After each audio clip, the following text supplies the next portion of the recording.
Yo, yo, yo, yo, yo, what's going on, everybody? This is your man OTR Trey, aka Treyway, aka what's that Friday Night Trey, aka Watch Party Trey. Oh, what's going on, everybody? It's your boy Jay, aka OTR Messiah, aka, you know what? Am I still the prediction king? As of right now, I am still the prediction king. So I'm gonna go ahead and introduce myself as that. Will it change? I guess we'll find out. Yeah, we're gonna find out of the future of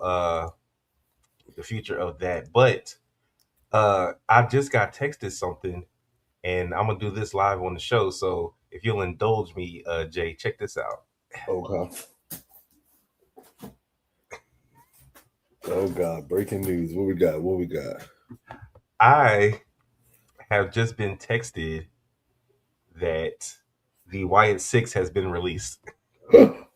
Whoa. Now I saw this is not where we planned on starting, but I saw that Nikki Cross had been released. So I was like, okay, that kind of makes sense. But Truth actually just texted me and said that the YS6 has been released. You know what, man? I hate to say it.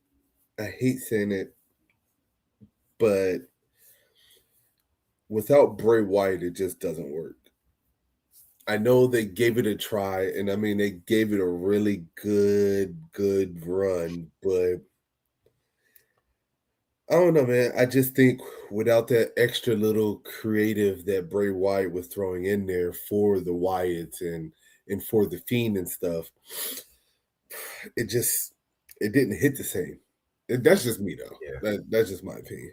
No, I agree because they said that they weren't going to make them supernatural, Hmm. which I understood because you can't have having a whole group that's supernatural is kind of crazy. They Yeah. can't get beat.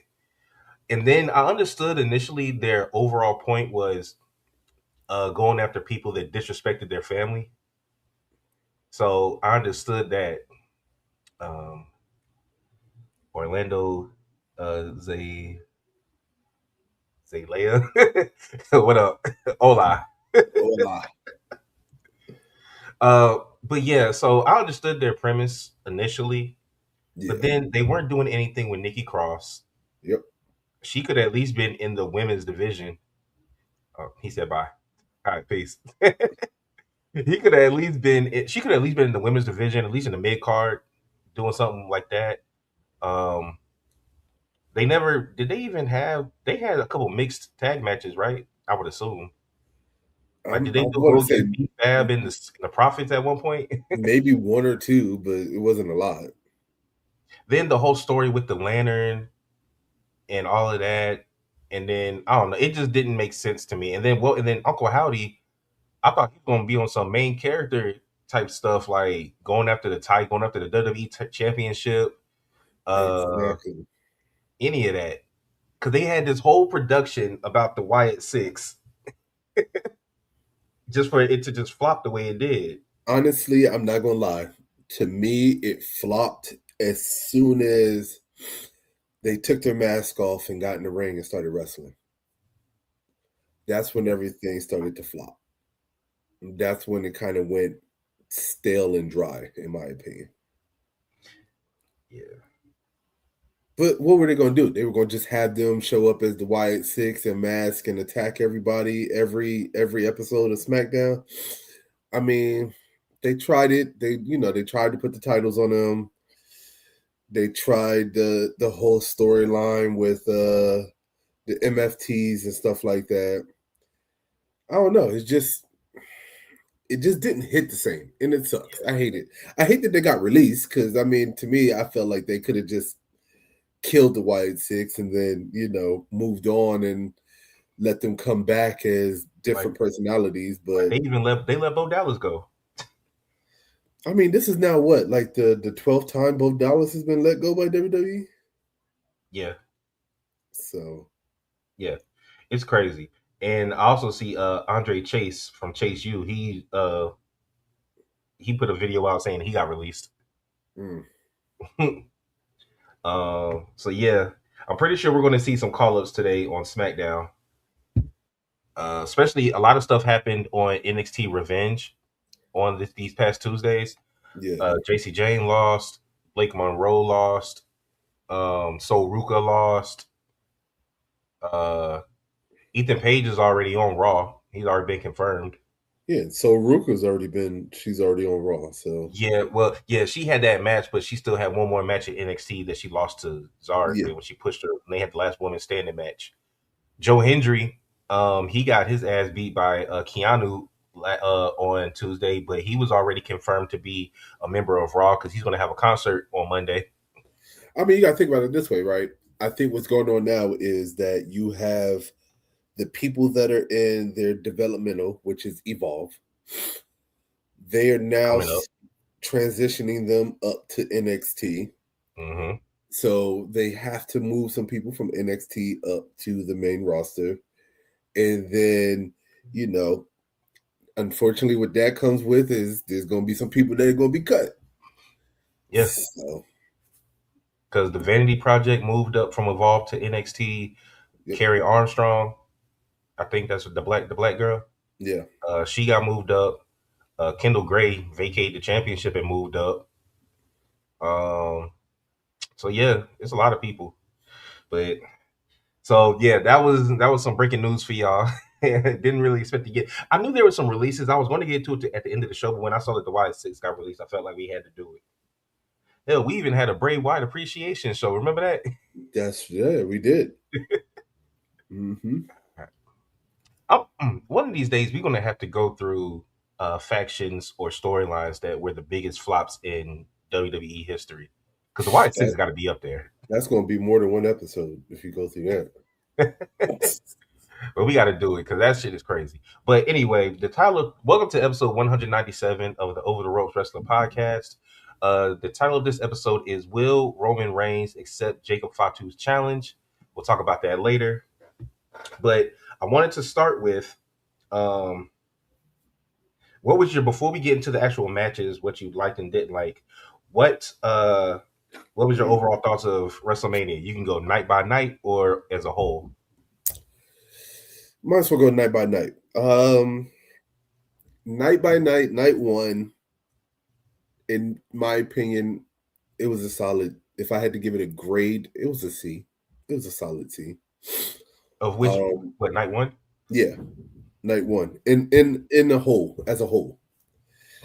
Um, if you notice, I think this year they kind of went with a different plan. These Oh, I saw. shorter, these shorter matches that lasted, what was it? I think the average was maybe 14. No, I only think the average was 14 minutes. I think the average was like 12 minutes if you average them all up. Yeah, Besides the 'cause main only event, unsanctioned and the unsanctioned match and Cody Randy were the only ones that went 15 minutes or more 15 minutes or more. That's what I thought. Okay. on night one. Yeah, so but it was the same thing with night two though. If you notice, night two was just as short. Night two was a bunch of 9 to 12 minute matches. I think the longest one was maybe 14, 15 minutes. No, the Mhm. ladder match was 20 something, I think. And then outside of the ladder match, the main event went an hour and a half, just about. So, but no, night one was definitely a C. Um, Night two to me was a little bit better. I did like, I feel like they had more main event esque matches, I guess you could say, and the card was stacked a lot more. Um, so I would say night two, I would give it. Night two was a B plus. I'm not gonna give it a grade. I'm not gonna give it a C. I'll give it a B plus, just because I think that they did a couple of things that were right that put it up over the hump. So here's my thing. Night one was an F. Night one was an F. Night two was an A. So that's an average of what, a C minus. No, man, night So one wasn't an F. overall, to WrestleMania 42 overall was a C minus to me. Night one wasn't an F. It wasn't an Then it was a D minus. Night one sucked. F. Night one was ass. Assomania. I think what they did was I think they stacked the card too heavy on night two. And I think that they should have did a better job at swapping some of those matches up. That's my opinion. I think It the was ladder way too match, many commercial breaks. yeah, Like, what was that? They've never done that. I don't know, man. I And will in say this. I think a that 3 to 4 hour show, you only had like an hour worth of wrestling.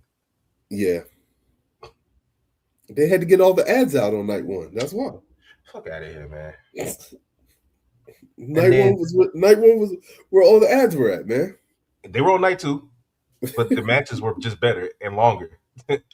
uh, and then the president of TKO, Mark Shapiro, come out and say that TKO is in full control of creative, and I could tell by night one.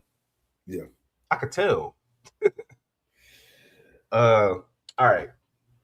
So Listen, WWE definitely gonna have to if you thought this was enough, and I'm not trying to be mean, just oh shit, just wait until next year in Saudi Arabia. Okay, they got a lot of stuff that they got to work on, especially if TKO really is calling the shots like they say that they are. so when it comes down to the predictions, we all three of us tied. I figured that. I, can I say something real quick? Yeah. I got a couple of things I need to say. And this is with bonus points included, and I'm gonna explain why. I need some more bonus points. I have an argument for bonus points. Okay.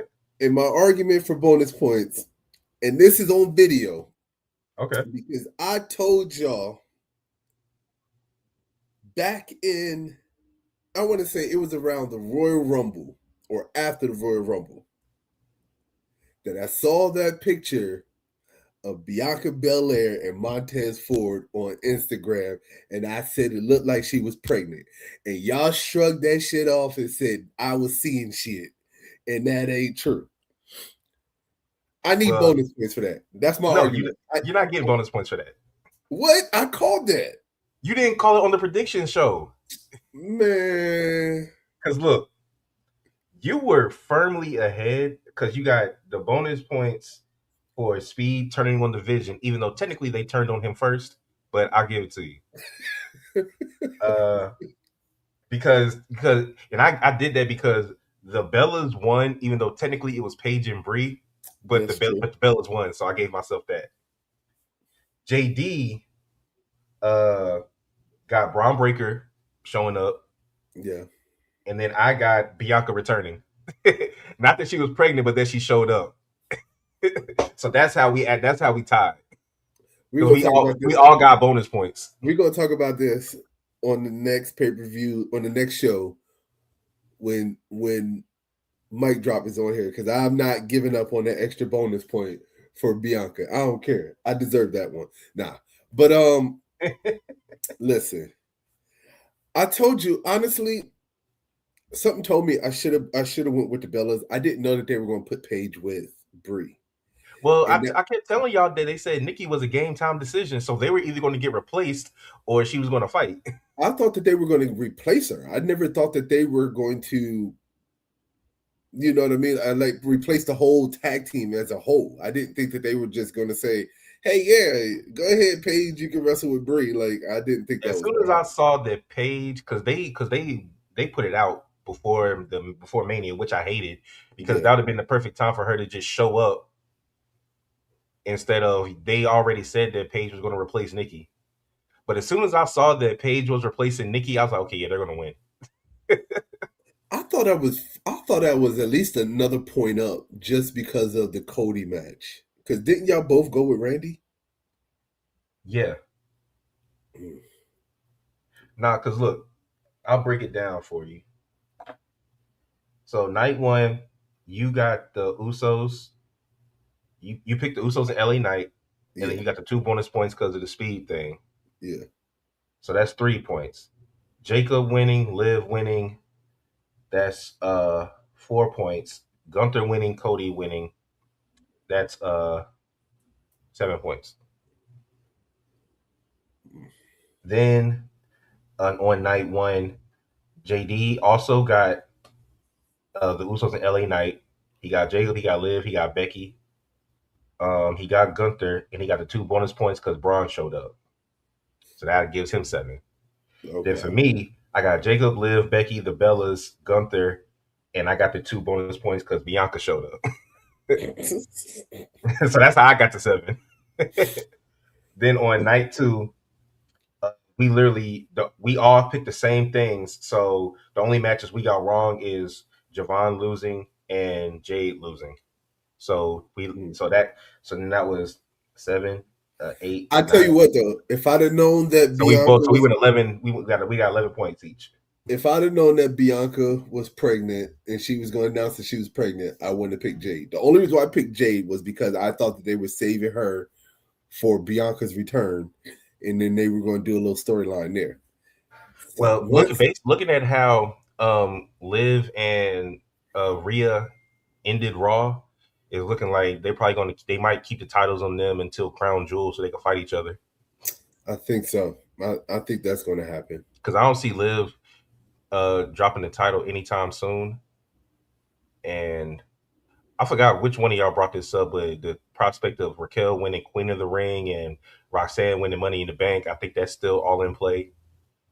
So, because Yeah. people were saying that when Liv was giving her acceptance speech before Sol Ruka walked out, that Roxanne was the only one that wasn't like clapping and going ham like everybody else.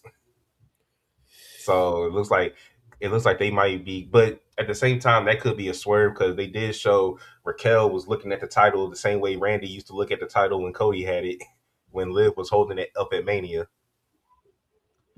Okay. Um, what was your favorite match over the weekend? Um. So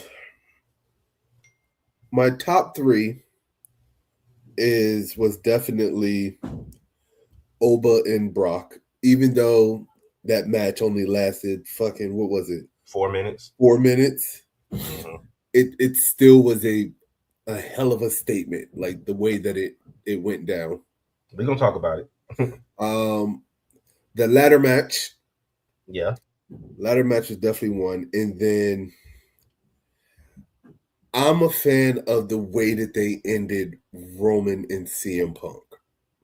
The way the match ended, I think was a good play. I don't know if people really caught on to how the match ended in the way that Roman won, but that match. So those are my top three. I've seen people saying that they felt that the match ended kind of abruptly. It They ain't didn't like that. end. It didn't end I didn't abruptly. think it ended abruptly. It didn't. No, people got to go back to that story. They got to understand the storytelling and stuff like that in the way that the match ended. Okay. Uh, well, fuck it. Break it down. Break down the storytelling. So, in my opinion, the way that I took it is the way that the match ended is we all know Roman called CM Punk old.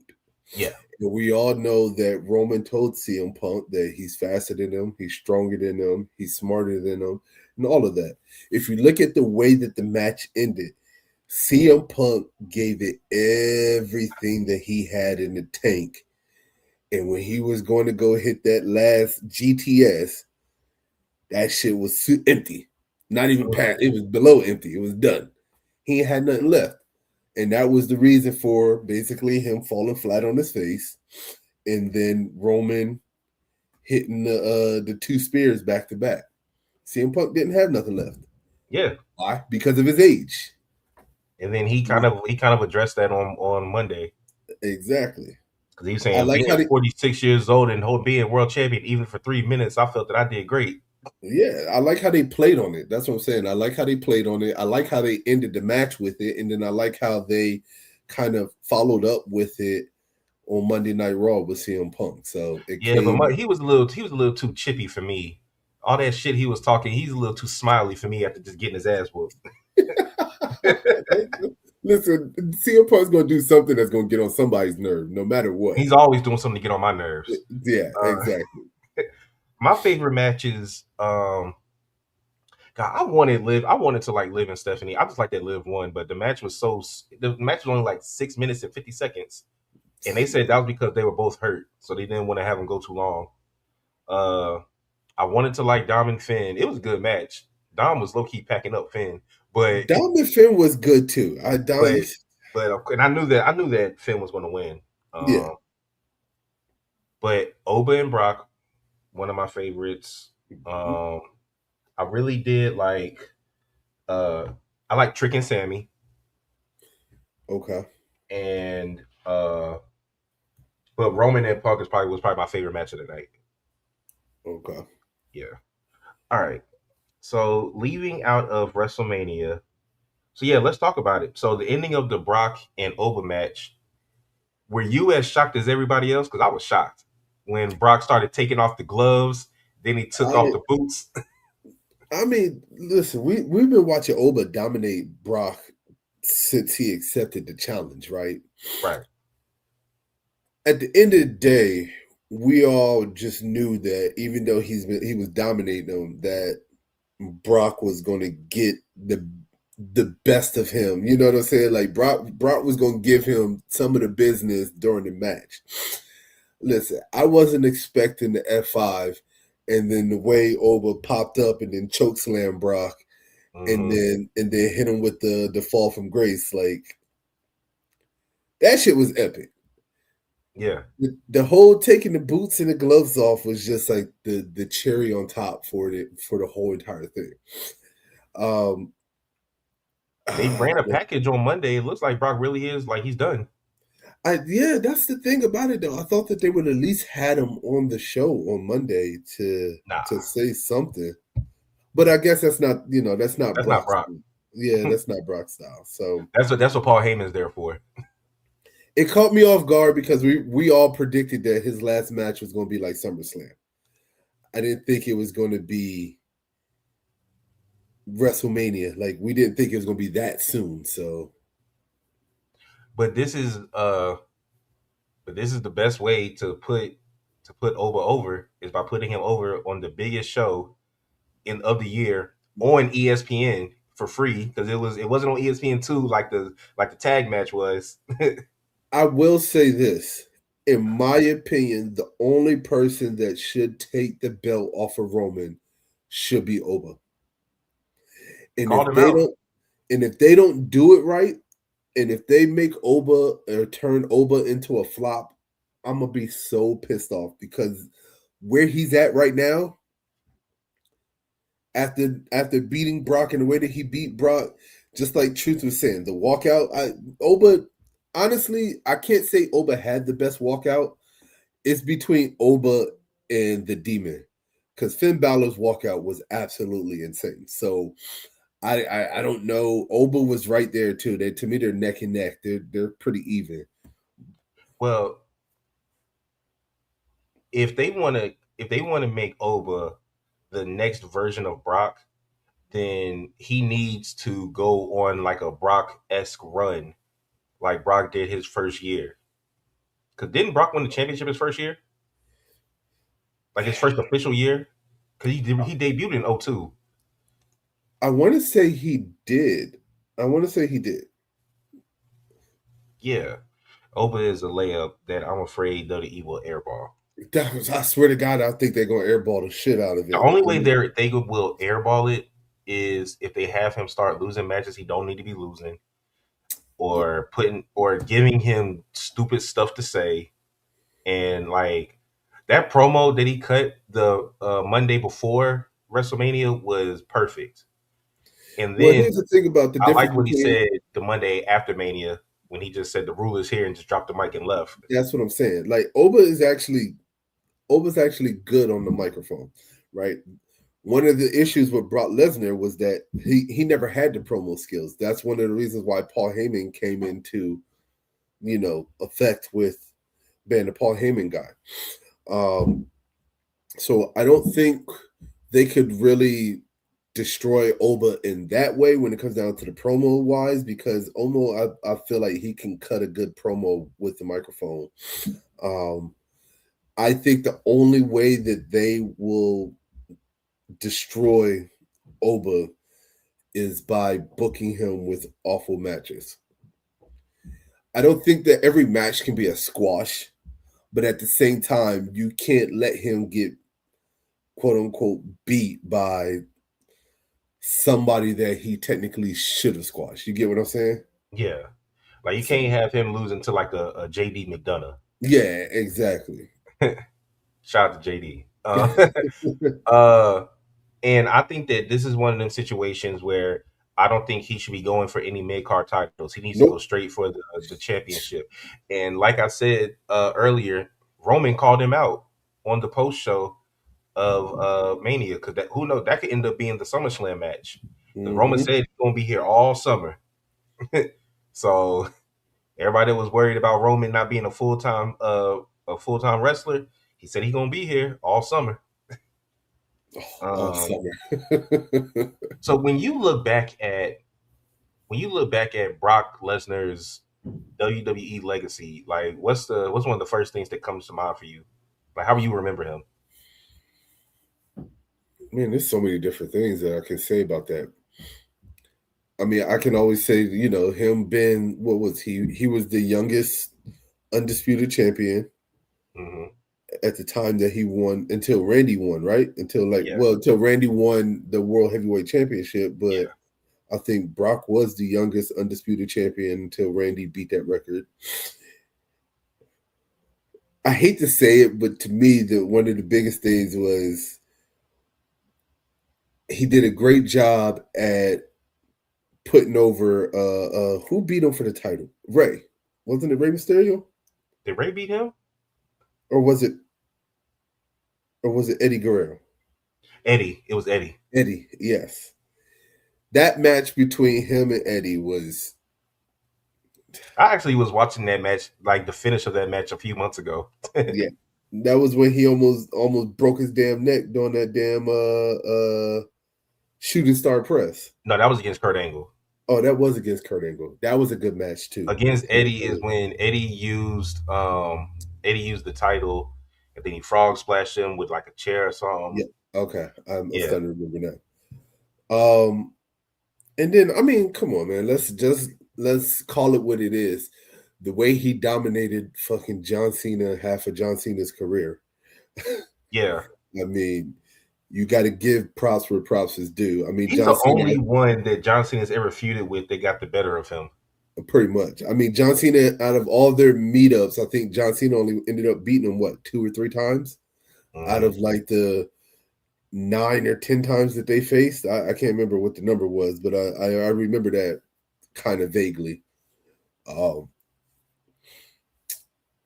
I mean, he had a lot of stuff. I honestly I liked him better when he went over to USC. I, I I did like that because it made wrestling feel legitimate. yeah, like when he went over to USC and freaking dominated the heavyweight division, and everybody was mad because Brock would take him down to the ground and he would just throw them damn hammer fist, and nobody could defend that shit. And they were, oh, he can't fight, he can't listen. It don't matter about what he can and can't do. He win it.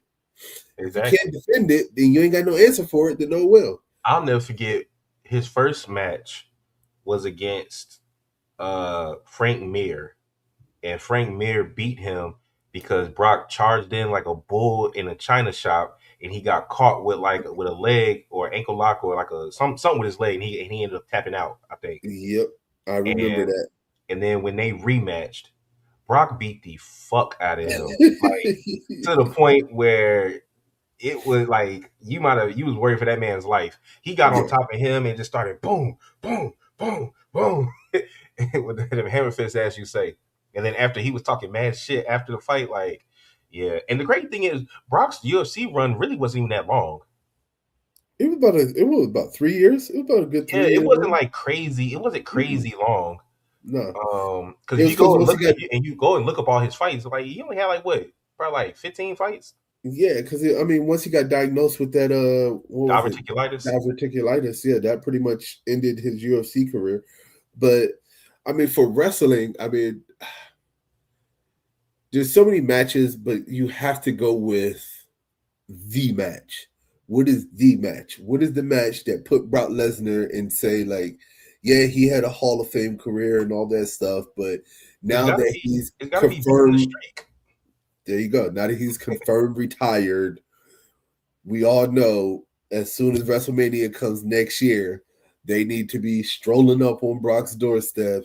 And that match that basically gives him that, hey, you retired, you're in the Hall of Fame immediately, beating Undertaker. Yeah, If you can silence an entire arena, come on, yeah, man. yeah. Like Because a lot of people were saying that, like we mentioned, we thought that he was going to retire at SummerSlam because it's going to be in SummerSlam. Minnesota. Yep. But Brock, you know what I'm saying? Brock, he walks to the beat of his own drum, and he was ready to be done because apparently Brock's been ready to be done for a while. Yeah. Well, apparently So him throwing up the X that he threw up after the match was over, he wasn't supposed to do that. yeah, the whole So Triple H said the whole thing was unscripted because they didn't expect him to retire either. oh, so they weren't expecting him to take the gloves and stuff like oh, okay. And I think that's why, because from the way that Heyman was acting, I don't think Heyman knew that Brock was going to do that either. But Paul Heyman's a This really great actor, so I don't know. But it doesn't look like yeah, he knew either. I don't know. This is I The one mean, person, if there was somebody that would know, it would be Heyman. But then Paul Heyman on Monday coming out saying that Brock ain't retired, da da da. Whatever, Brock ain't retired. unless they back up the Brinks truck and pay him whatever he wants, and he comes back for a one off. that's not happening. Because Because in my let's say opinion, he might make an appearance at SummerSlam. It just won't be a match. He might like come out and like F5 the Miz or something. I don't know. I mean, I can see that, but that doesn't count as a match. That's what I'm saying. I don't think he's going to come back for a match. I mean, to me, if he did have a match, the only person I think that they would put him with would be Gunther to continue Gunther's whole career killer run and And stuff see, like I that. wouldn't. And see, I wouldn't like that because But now that he already it would take away from what Oba just did. exactly it would. And the fact that he already took off the gloves and the boots and stuff like that, so we would automatically expect for Brock to lose that. So I don't think he has another match, in my opinion. Yeah. But all right. Well, shout out to Brock Lesnar, man. Yeah. Okay, so I mentioned it earlier. Talking about these NXT call ups. So yeah, um, who from NXT that you that has been called up will be are you most excited to see on the main roster, or who is somebody that you want to get called up that hasn't been announced yet? Because I'm pretty sure we're gonna get some tonight. I mean, it depends on who we get tonight. I mean, I like what this. I like Soul Ruka. I like Okay. I like that call up. Or well, have they officially announced that she was a call up? I mean, she just came out. They didn't officially announce that she was. I'm pretty sure next Monday she'll officially be on Raw. Because what else? I mean, she just lost the last woman standing match, so she's definitely getting called up. Yeah, And she had the match on Raw, so I'm pretty sure she's going to be a Raw superstar. I kind of feel like them throwing her in the ring with Liv Morgan is a testament to okay. Listen, we need some more women for that division because, like we said, they still got majority of their heavy hitters still kind of locked in tag team, right? And at the same time, they also they got to figure out stuff with the mid card championship, and then they got to figure out stuff with the women's championship too. So Ruka to me is that person that she can fill either void. Like if you really wanted to, she can go right into feuding with Liv for that championship, or I can see her. Her title, Becky. Yeah, I can see her going and kind of doing something with Becky for the mid card. So I mean, I don't know about Joe Hendry. I've never really been a Joe Hendry fan. So I like do Ethan you? Page. I I'm okay with Ethan Page. I would take Ethan Page more than Joe Hendry. Uh, do you think Joe Hendry is a WWE champion? Like, do you see him as a WWE champion, or do you see him as a Intercontinental United States champion? Okay, that's a good question because we always think because somebody gets called up, they look like they could be a champion. I could see Javon being WWE champion one day. I could see. I actually could see Ethan Page being champion one day. Uh, Joe Hendry, I'm on the fence about it. Honestly, he has the entrance and he has the engagement. Okay, I was literally about to say Ethan Page is just like the Miz. Uh, uh, I don't necessarily think Joe Hendry's overrated, but I don't know. I don't get like face of the company from Joe Hendry, if that makes okay, sense. that's the what I was trying to think. I was trying to get Yeah, at. I I don't don't get get face those of the vibes. company from him. Yeah. I can see him being a good United States champion or a good IC champion. Now, Uh, my thing is now that they moved, now that what's his name, Royce Keys finally he's officially on SmackDown. debuted in is on SmackDown. The problem that I have and that so many people have pointed out is this whole Andre the Giant battle royale. And I think Jay Uso is the only person that has come out on top of that whole entire situation when it comes down to winning that. Mello. He's getting there. His Well, yeah, yeah. his I road guess because his Jay eventually won the championship because Bobby Lashley won it and he eventually won the championship too.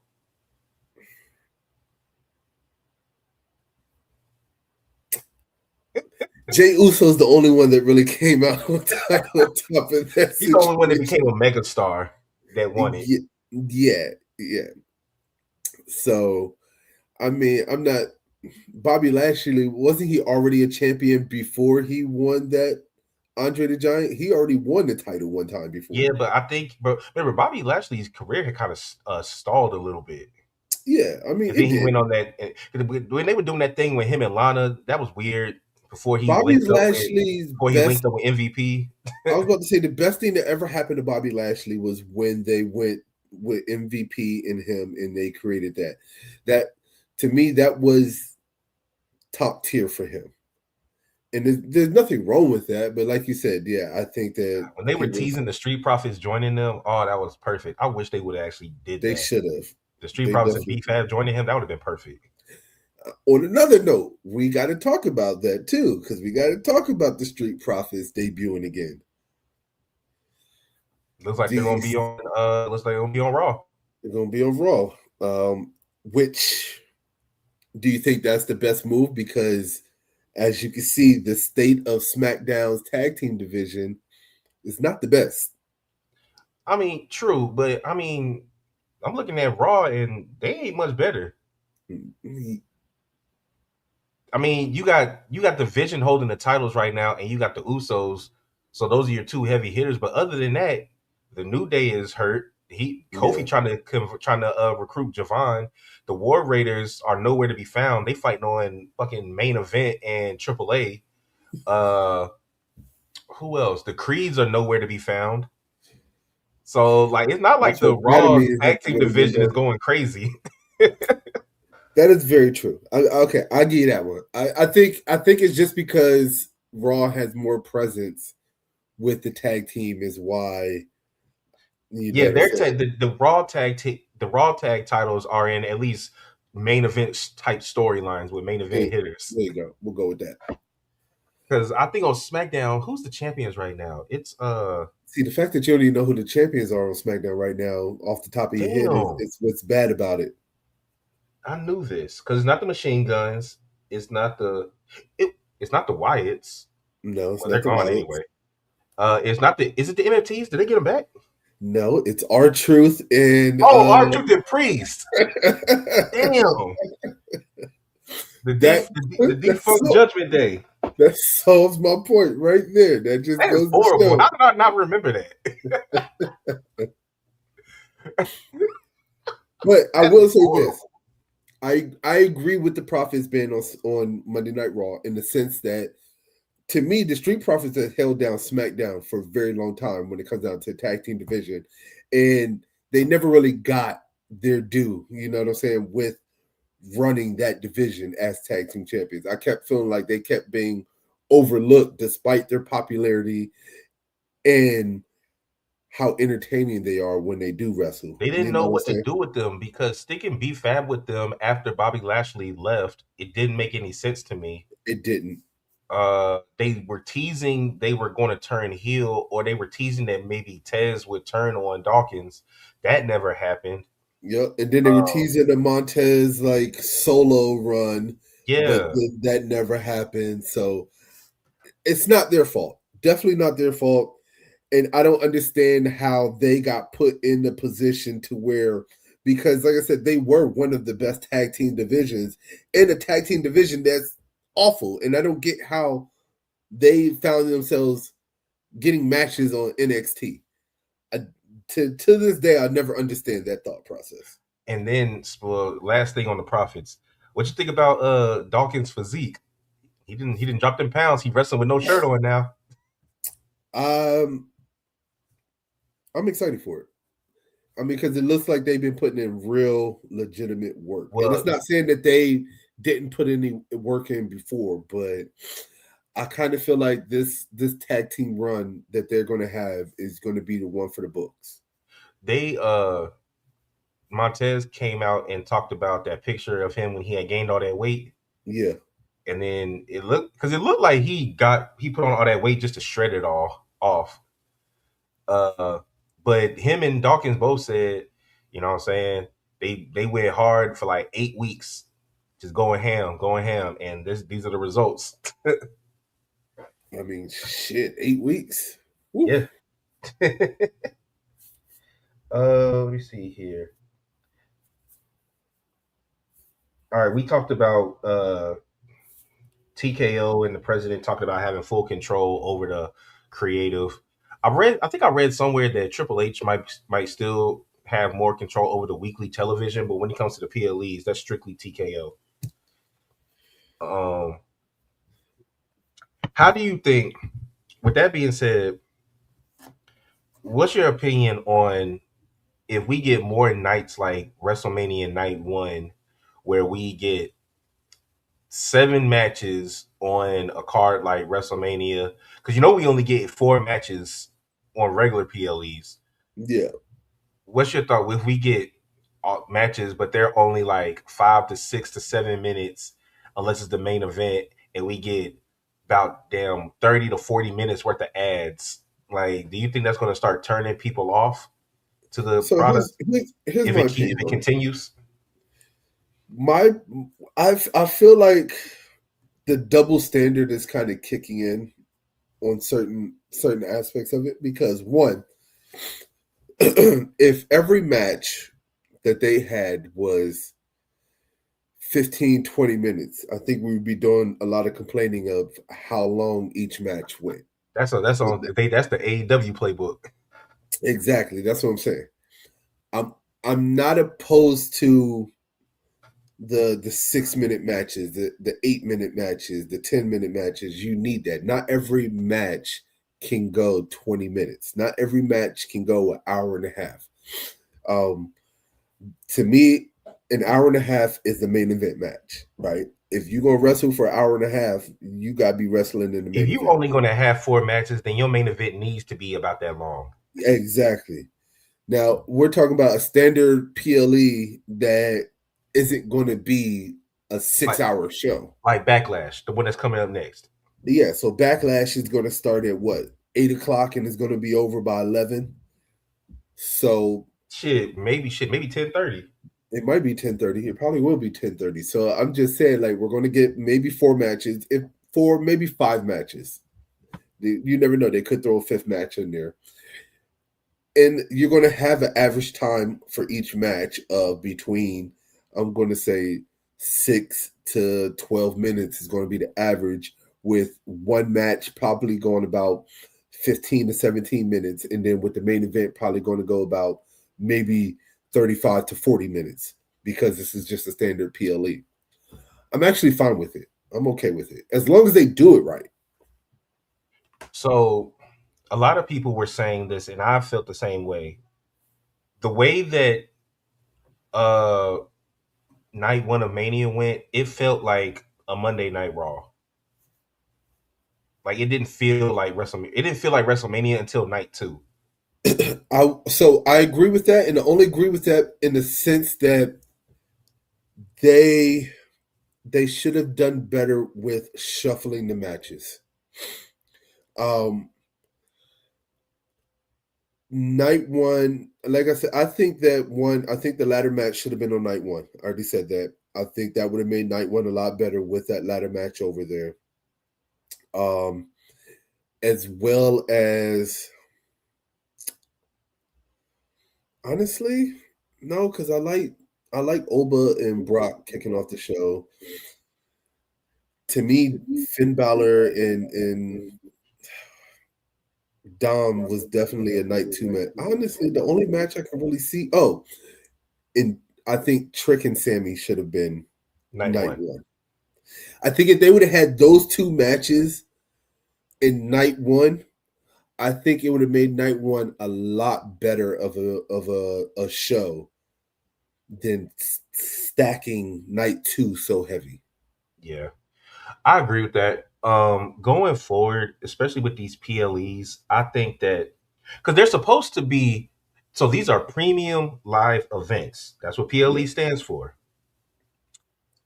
I feel like we're not always getting the premium of these live events, especially with the price that the ticket prices, which has been an ongoing thing for months, with the price that they're paying for these tickets to give us lackluster, subpar PLEs, which is supposed to be the main show of whatever month it is in. Yeah. I don't think that's unacceptable. That's crazy. The one thing I can say about AEW is their weekly television is good, but their PLEs, I mean, I'm sorry, their pay per views, whether you think they're too long or not, you get it feels special. It doesn't feel like an episode of Dynamite or Collision. I You think get your that with money's worth. AEW, their formula, I feel like with AEW, their formula is better. And the reason why their formula is better is because they don't have one every single month, Mhm. which makes for a better show. I think that the fact that we get one every single month from WWE is watered down. And it's hard for them creatively to come up with something exciting. That's what's going to happen from having something every single month. Um, I could agree with that. I Now, could see with that being said, I feel like they definitely should have maximum effort when it comes down to Royal Rumble, WrestleMania, SummerSlam, and Survivor Series. Those four PLEs, there should be nothing spared. You know what I'm saying? They yeah. got to break open everything that they can for that. I mean, especially now that SummerSlam is 2 nights. You know what I'm saying? They got to do better when it comes down to those. I'm Yeah. okay, and I'm even okay with a certain sense of them using some of these PLEs to Further further storylines. advance the storylines. Yeah. That's I think that fine. they should. I think that they should advance storylines. I don't think that every PLE should lead to a feud coming to an end. I don't believe Yeah. that. Especially if the feud just started. So so yeah, I could definitely see that. This wasn't on my topic list, but I do want to talk about, 'cause we briefly talked about CM Punk. But what were your thoughts on, before we get to that? Uh we got to get to the end of the Cody and Randy match because it's going to play into what I'm going to say about this promo. We finally got the punt kick. Listen, shout out to I was waiting for you to get to that. Shout out to freaking Cody Rhodes for eating that punt. Good God Almighty. Hold on. Let me Woo. let's go and hook him up for real. Hold Yeah. on. Hold on. There it goes. Yeah, shout out to Cody. Yeah. Shout out to Cody. So they're saying that his eye didn't get like that from the punt, but I guess when him and Randy was poking each other in the face, like poking each other's eyes, I guess that's how his eye got like that. Nah, I went back and I looked at that shit. After Cody beat him, his eye was a little swollen. After he took that punt to the eye, that thing was shut. I And give you my where did all the random, when did Cody start bleeding like that from the top of his head? That's a good question. I don't know. Well, I was trying to figure out when that happened too during the I match. think I know where Randy bladed himself. I think it was when they were he was about over by the ring post. I think he bladed himself right there because Randy just got in the ring and they did a close up and he was just bleeding from the middle of the forehead. Yeah.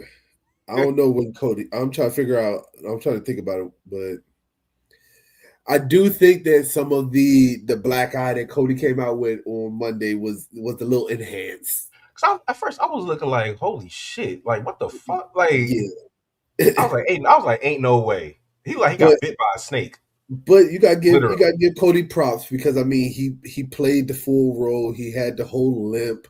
He couldn't even do his celebration and everything because he was so stiff and all that stuff. So Okay, he he played his role well. hold on. Oh yeah, we gotta talk about this. So normally when somebody sells the punt kick, they're not on TV in 2 days. No, but you got to think about this though. Everybody that has quote unquote gotten punt by Randy Orton was always like a WWE legend or somebody who was on their way out that was old as hell, so they couldn't really take the punt. You know what I'm saying? When he started punting like actual like Active wrestlers who were superstars. still active, they would be gone for like a day or so, but then we always see them on the next show. Yeah, that's true because Randy got his face set on fire and he was on TV the next week. He really was. He definitely was. He definitely was. And I guess in order to sell the promo that we're going to talk about in a second, he had to be on Raw. He couldn't wait until SmackDown Yeah. because if we didn't see him until SmackDown, that would have made sense. That'd have been a whole week. Yeah. uh, thoughts real quick before we get to because we're going to talk about Jacob also at the end. Do you think that unsanctioned match should have had blood in it with him and Drew? Or do you think they didn't do the blood because they were saving it for Cody and Randy, and they don't like people bleeding multiple times during the show? I think too much blood. I think they made a good call on that one.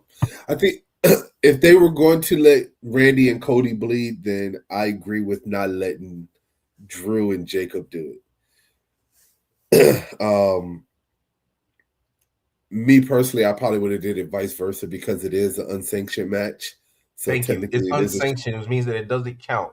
yeah. So I mean I probably if it was my call, I would have did it reverse. I don't really think that Cody and Randy needed to if it wasn't intentional, then I get it. But I don't know if it was intentional, I wouldn't have done it. Do you? I agree. It should have been a street fight or a last man standing or something They like got that. too many. They got too many street fights. I mean, there's always a street fight. There's always a True. street fights. Dom and Finn was a street fight when it wasn't That's supposed to what go I to be said. a regular match. Street fights were street fight. The calling the match a street fight is so watered down. Honestly, calling it an unsanctioned match is watered down at this point too. So I mean, I'll take the unsanctioned over the street fight any day. Though. Do you think that we're really done seeing Pat McAfee? No, no. I think somewhere in the storyline, I do think that it was a good way to kill it off. Do Mhm. you think that's the reason why they did it? They realized that this storyline's not making sense with Pat McAfee, so let's go ahead and let's I just kill think it what off with they're Randy doing giving him an is, RKO. I think what they did was, uh, I think they're trying to reset the story. Okay. I think they're trying to reset it.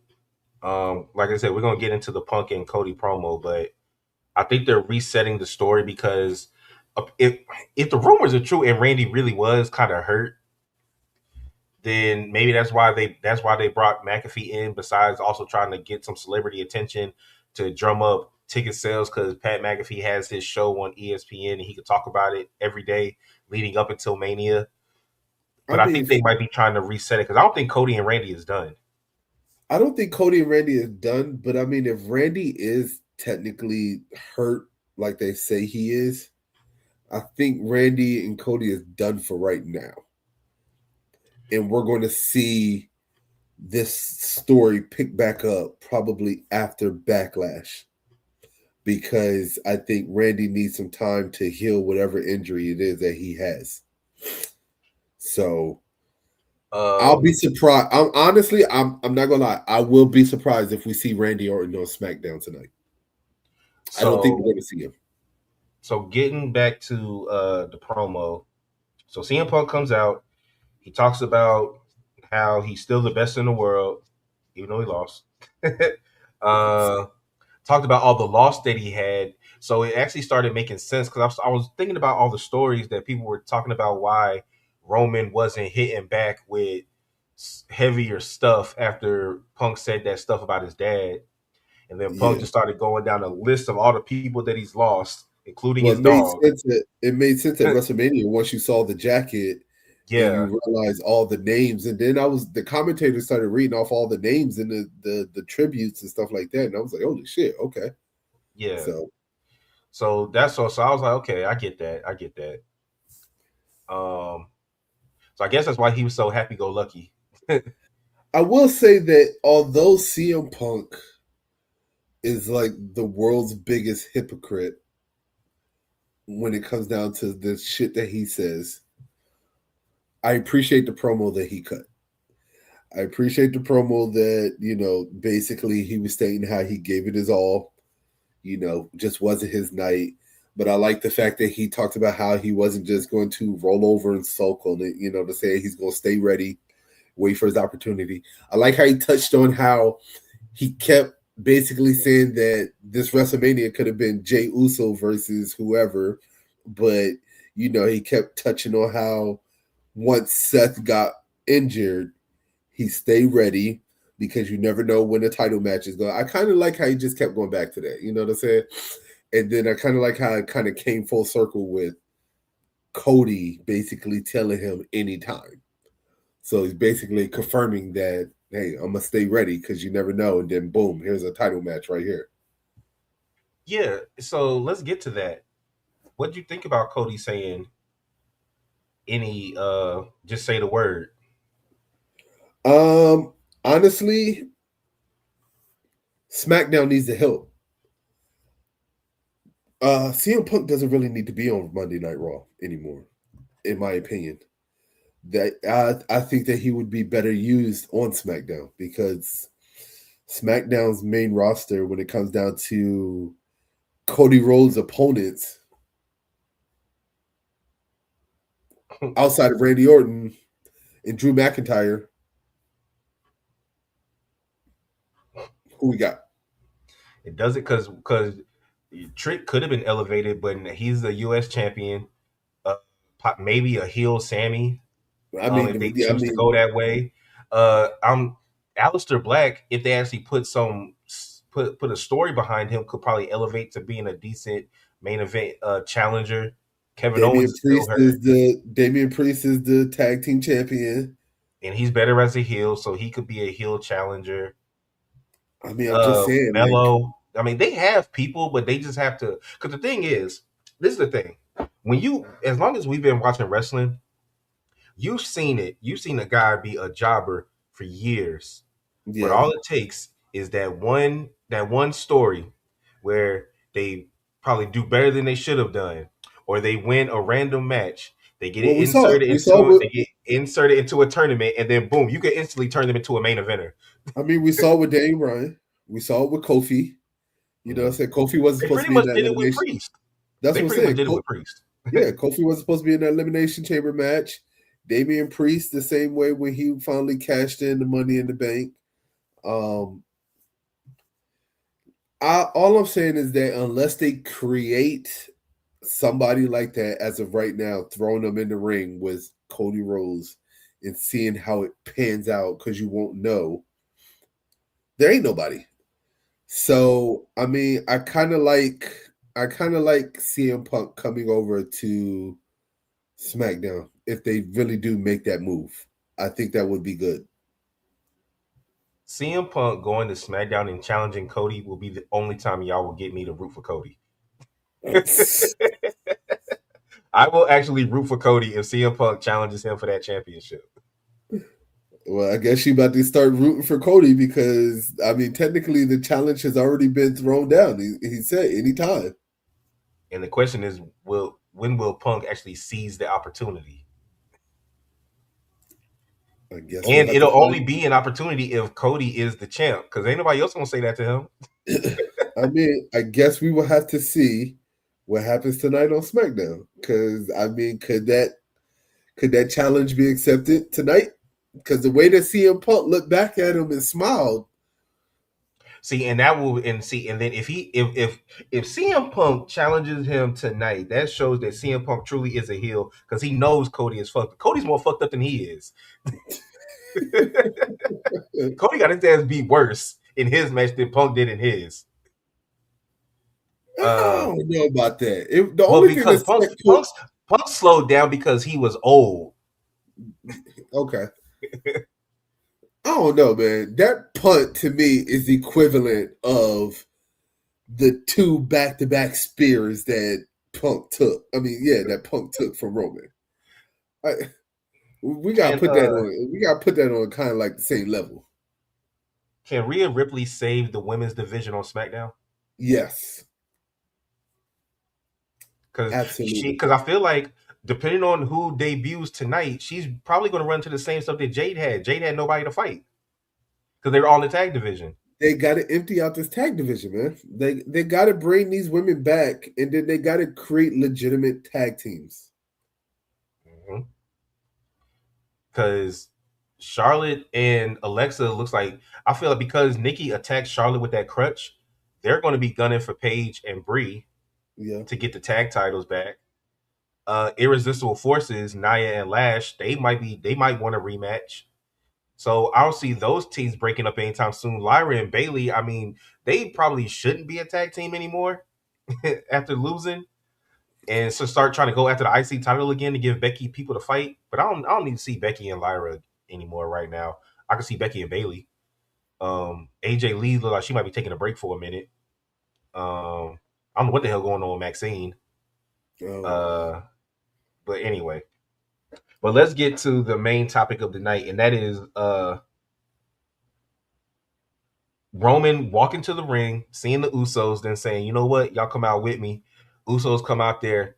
I was getting texted, and people kept thinking that the Usos were going to turn on Roman. Were you getting the sense that they were going to turn on Roman when he was doing all that talking, it's too talking about soon. how things were better when I was champion and when y'all were with me? It's too soon. Listen, I'm one. Let's say this, all right? We definitely needed the break from the bloodline. Okay. We've now had what, a 2 year break? It's been about 2 years since Mhm. the bloodline has been like broken up. I mean, we've gotten glimpses of them back together in certain matches, but when I'm We've talking gotten about a them in full War run, Games matches, but that's it. yeah. So we've had a 2 year break from the bloodline. Um, I am 100% fine with them bringing back the bloodline on Monday Night Raw. Will Why? they? Because, Oh, go ahead. huh? No, No, go ahead. I'm Go just ahead. saying because of the success that they had for as long as they did. Because even though Roman had a 3 year run with the title, the Bloodline still had a 4 year run, almost 5 year run on SmackDown before Roman even won the Universal Championship the first time. So I'm cool So with it. I'm checking out SmackDown. Cody just showed up in a pickup truck. Rhea was walking, and now Yachty and the gingerbread man hopped off Trick's bus with him. So Yachty Oh and my Trick are still a thing. I will say this though, I don't think the bloodline is going to stay around for as long as they did last time, and I keep saying that because you got Crash Out Jay, who I believe is going to crash out on Roman and backstab him. You said But Jay. yeah, Jay. Hmm. So did you even think for a second that Jacob was coming out to try to join them? No, Yeah, there I was didn't no either. there was no part of me that thought that Jacob was coming out to join them. I think that Roman's going to accept Jacob's challenge but there's going to be a stipulation that's going to come with that challenge, and that stipulation is the same thing that is everything else. If Jacob wins, he's a champion. He's the head of the table. If Jacob lose, he got to acknowledge Roman and he got to fall in line. So I was over here thinking, yeah, Jacob is a Raw superstar now. He's literally coming out and opening up SmackDown. But I think I agree. I think that number one, Roman is not going to have the championship for no 3 years again. No. I don't even know if he'll have it for a full year. But I if they do, I agree. I think that Jacob's going to tell Roman that he's serious and he does want to do it, and I think Roman is going to accept because, like he said, even if even if Jacob loses, it still is good for the family because Jacob will Yeah. still get more money from main eventing a PLE and all this other stuff. He'll get exposure. But I did like what Roman said to him because Jacob and Jay have a lot of similarities as far as like the hothead crash outs that they Yeah. are. And he said, and I like when Roman said to him, everything you want for your family, I wanted because Jacob said he wants to put his kids in better schools. He wants to buy his wife a bigger house, a better Yeah. car. Um, that's why he said he needs the title. He don't want it. He needs it. And I like how Roman was like, I respect that, and I want all that for your family too. But are you ready for what comes? Are you ready for the responsibility that comes with being the champion? Uh-huh. And if you notice, Jacob has calmed down in his interviews. He not going as ham as he used to. It's kind of like they kind of like when they because he did a lot of interviews over WrestleMania weekend. It's like they're trying to Yeah. they're testing the waters to see how he does with interviews and being on public platforms. Because Jacob used to like he was straight off the block. So and He's had some he's cutting more promos and he's enunciating more and he's being he's had more some well thought etiquette. out. He had some etiquette classes. He had some etiquette Yeah. classes. You know what I'm saying? I Listen, mean, I say he's this, still okay? big blood, but he just goes hand. He just like toned it down. In my opinion, I don't think Roman holds on to this title for a full year. In my opinion, I think that Roman Reigns, yes, he goes into SummerSlam as champion. I think Roman Reigns comes out of SummerSlam as champion. Even if he fights over, I think that if he fights Oba at SummerSlam, that's a different story. I think that Roman goes into Money in the Bank, since Money in the Bank is after SummerSlam. Now, I think Roman goes into Money in the Bank, and I feel like this is the year that we get a same night cash in on the men's side, and I think that cash in is going to be on Roman. and that I actually like that because it'll be a way to get the title off of Roman, where he doesn't. He would lose technically clean, but he unless they make it a triple threat, but he wouldn't lose in like a straight up start the match on opposite sides. Oh, there's some breaking news for you right there. Yeah, Zelina and Alistair got released. Hold on. Apparently, I heard that there were a lot of releases that happened today, kind of like the Monday after the Super Bowl when all the coaches get fired or players get released. That's crazy. That well, I mean, honestly, Oh, the Usos are coming out now. mm, Hold on, releases 2026. that's crazy because Aleister Black just came back just to turn around and get released is wild. Well, back to AEW. Yeah. Uh, who else?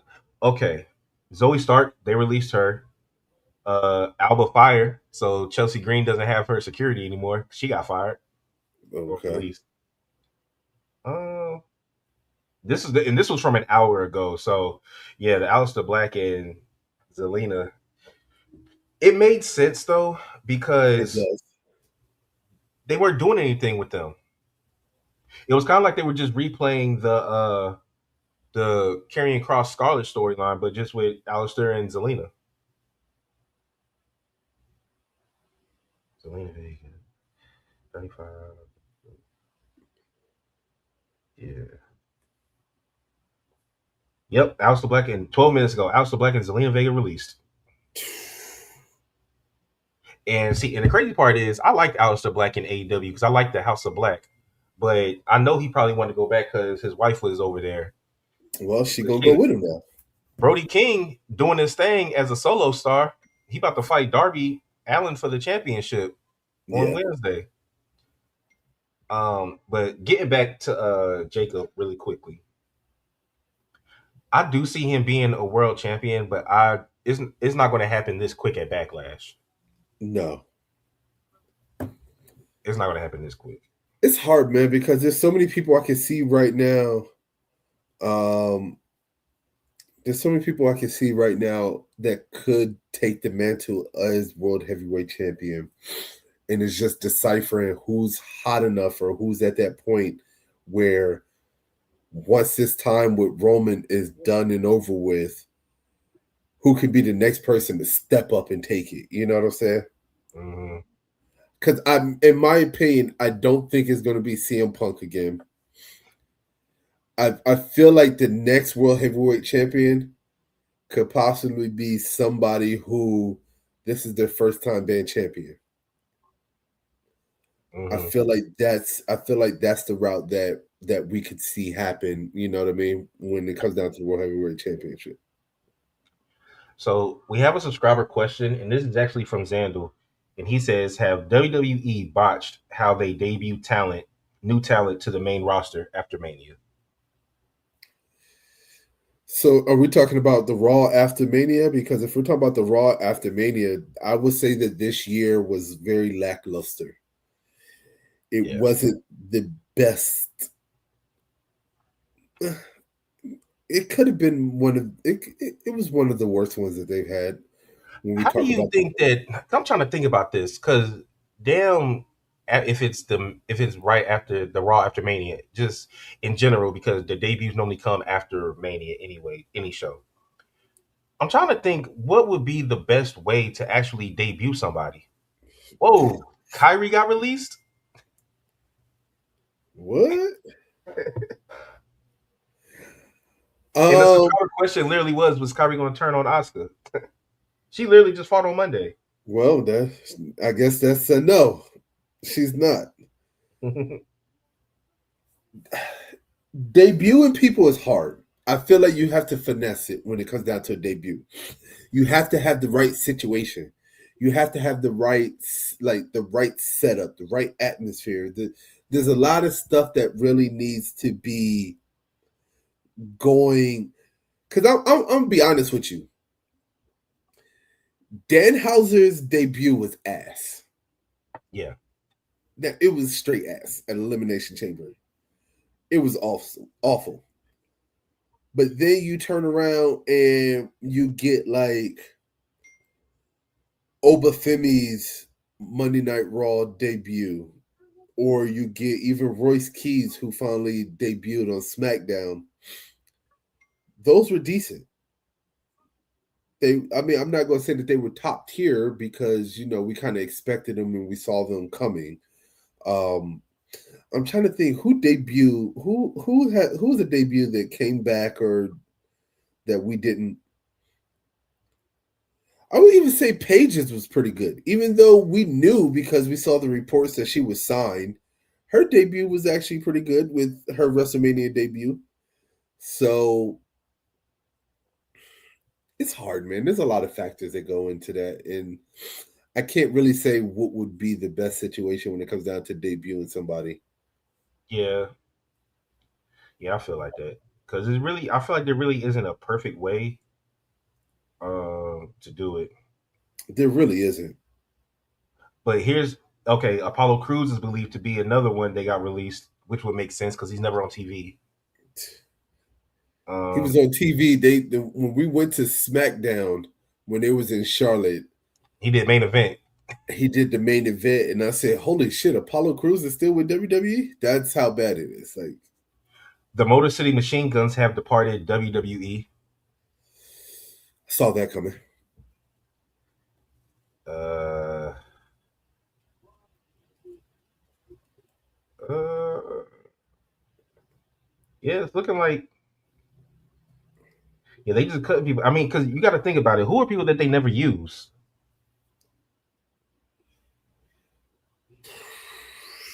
Like, who is people that they never use? Like, everybody raised holy hell when they released Our Truth, but other than that,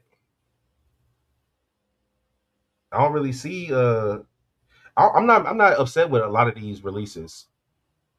Yeah, I was about to say I'm not really disappointed. There's none of these releases that make me go, oh no.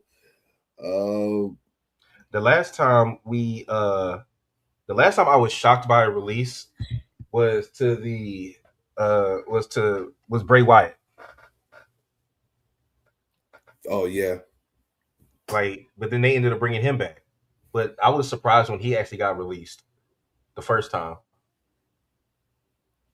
Uh, but yeah, man, that's really that's all I got as far as subscriber questions. But do you like or does it get on your nerves when they release people when they have an ongoing story? Yeah, that's kind of annoying Like Kyrie and because Oscar, we've been waiting on Kyrie to turn on Oscar this whole time, and then you cut Kyrie. because because in my opinion, them releasing somebody isn't something where they just all of a sudden go, all right, we got to release some people. This. There's a conversation that has taken place over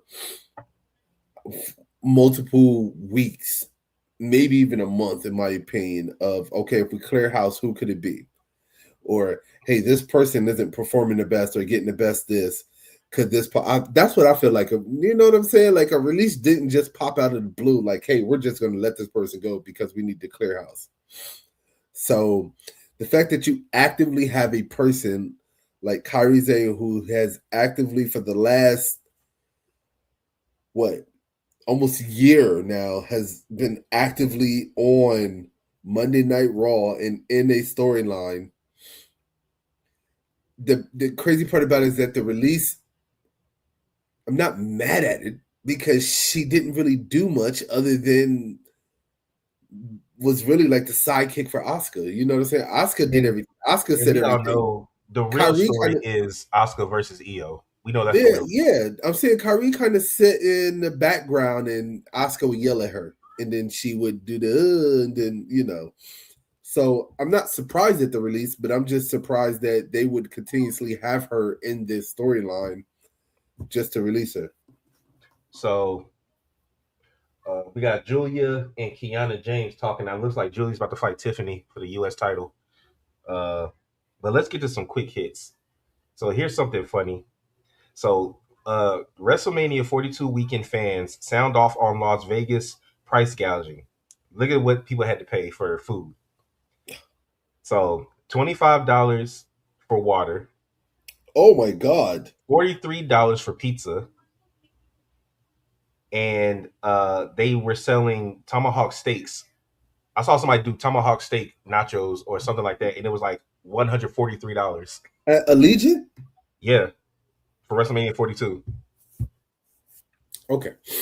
All right. Can I please say something? Yes, the floor is yours. If you're going to a stadium and you buy a tomahawk steak at a sporting event, that's on you to get bent over backwards. I saw That this is one lady. It was I don't know if she was an influencer or what, but she had bought it, and it was they had sliced it up, and it had a little sauce, and they had fries and everything. I don't feel bad for you. That's literally the dumbest choice when it comes down to picking food in an arena is a tomahawk steak.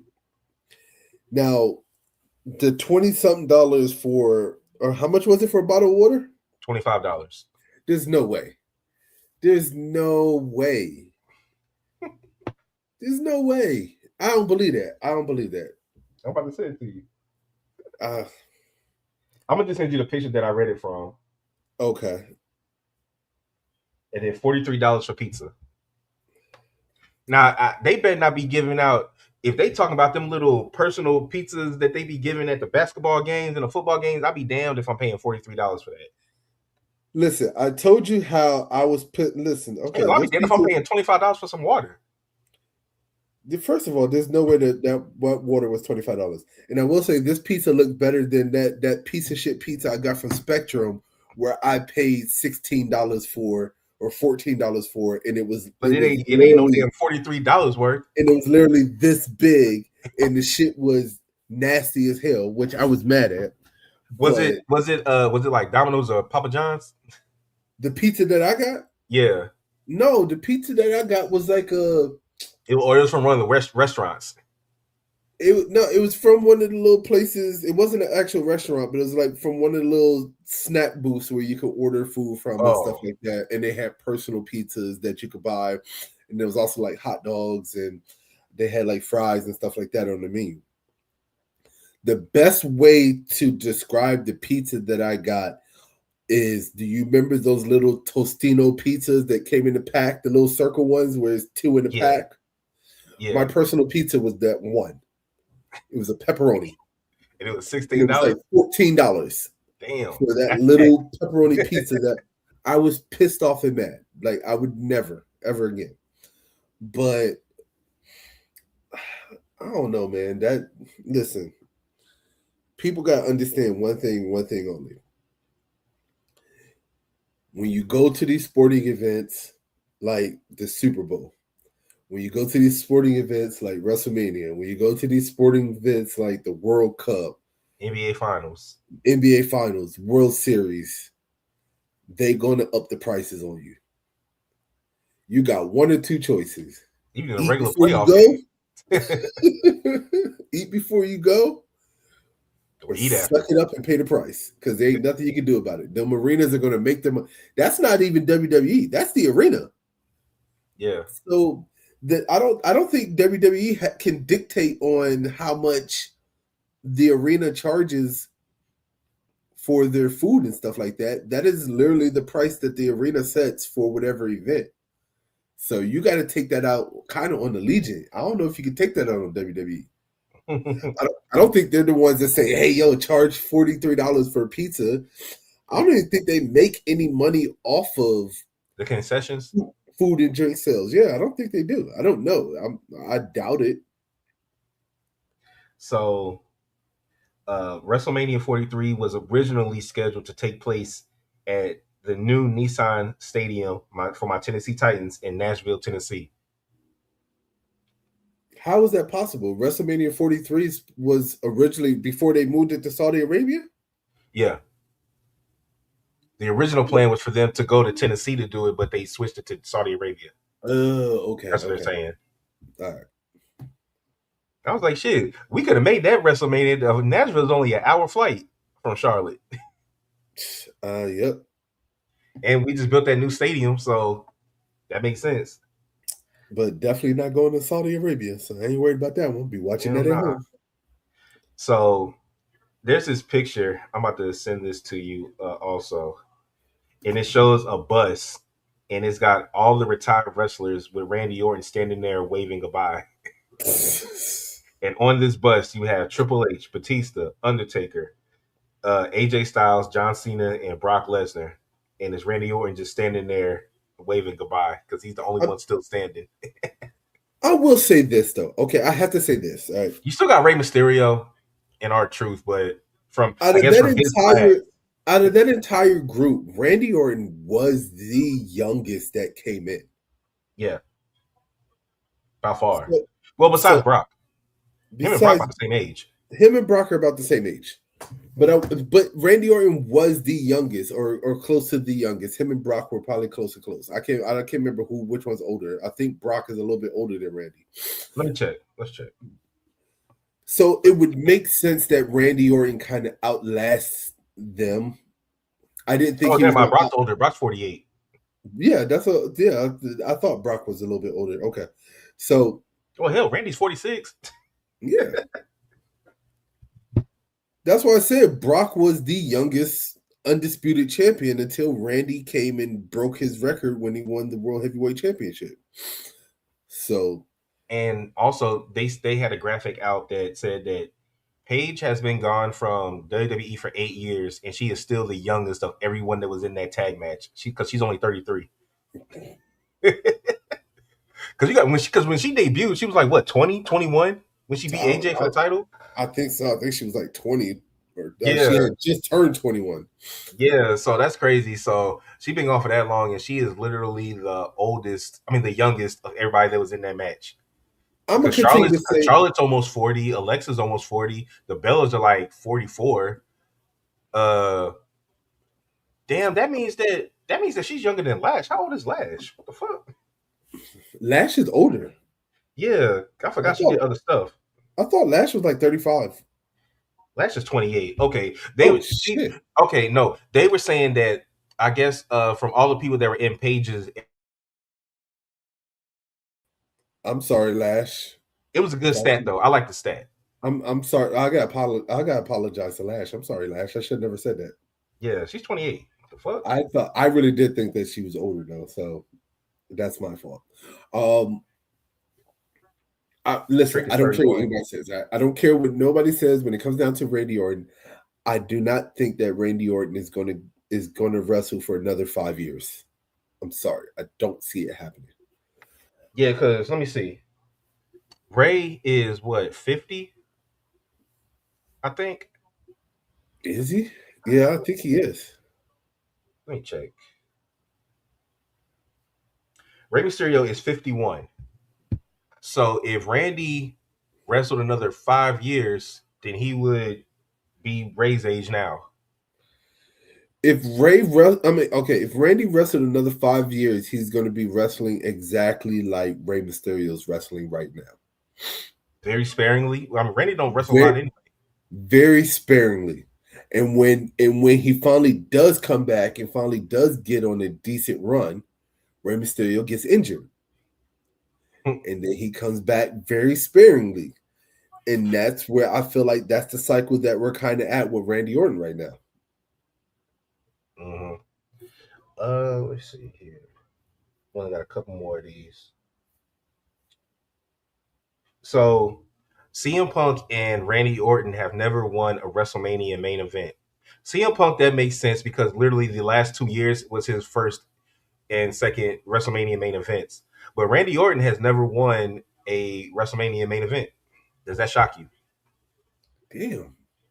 Well, you know what? No, because you got to think about, like, when I think about all of Randy Orton's title, well, not all, but when I think about majority of Randy Orton's title runs, in the way that Randy Orton won those titles, is always come ahead because he's always faced like John Cena at WrestleMania. And remember, John Cena was Mr. WrestleMania. I mean, this is the guy that freaking AA, Big Show, and Edge, in a triple threat match at the same time. So that kind of makes sense, in my opinion. I can see Yeah, that. I agree. I remember one of the main events was the triple threat where Daniel Bryan won, where he beat him and Yep. Batista. Mm-hmm. All right. And last thing. So viewership for the first hour of WrestleMania 42. So night one that had Logan Paul, it had division Logan Paul, Austin Theory, and Asho Speed versus the Usos in LA Knight. That viewership on ESPN2 raked in 1.62 million on ESPN2 viewership. Okay. And night two, which was on ESPN, not ESPN2, but ESPN, which featured Brock and Oba, 1.82 million. I knew that was going to bring more. Yeah. So Honestly, the Vision would have brought close to. I mean, they were pretty much close. One that's close. point. Yeah, it was close. I think that they would have been over that hump if it wasn't on ESPN2. Mm-hmm. So Oh, and for those of you that are fans of AEW, Adam Copeland says that he and Christian will both retire if they lose to FTR at Double or Nothing. then they're not losing in it. Okay. All right. But that's all we got.